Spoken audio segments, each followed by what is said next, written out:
هكلمكم النهاردة عن ثغرة في عروض نجمة 365 شباك الخاصة بفودافون. لما بطلب نجمة 365 شباك بيجيلي مجموعة من العروض، منها عروض الباقات وعروض النت. أنا هتكلم هنا عن عروض الشحن.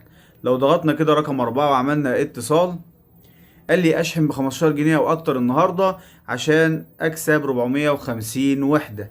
أنا مش هشحن، ولكن لو معايا خط فودافون تاني هحول 15 جنيه للرقم اللي هو عليه العرض. اول ما احول الرقم بعدها بتلات اربع دقايق بيجيلي ان انا كسبت 450 وحدة بدل ما اشحن خالص. ولكن انا عملت ايه؟ حولت الرصيد من خط فودافون لخط فودافون تاني. ممكن كمان ان انا في الخط فودافون التاني اعمل برضو نجمة 365 شباك واشوف العرض اللي موجود عندي او المتاح عندي.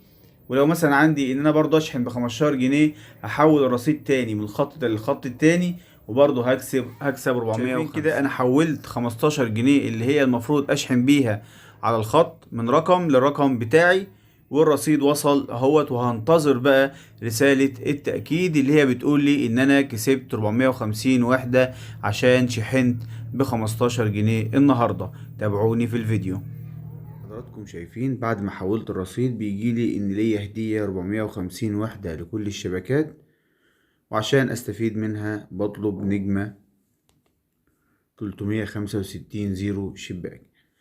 الناس تجرب الثغرة ديت، ان هي بدل ما تشحن هتطلب اول حاجة نجمة 365 شباك وتشوف المفروض تشحن بكام، وبعد كده تحول المبلغ من خط تاني، وكده تستفيد من عرض الشحن من غير ما تشحن ولا مليم. اتمنى يكون الفيديو عجبكم، اتمنى تعملوا لايك وشير للقناة، والسلام عليكم ورحمة الله وبركاته.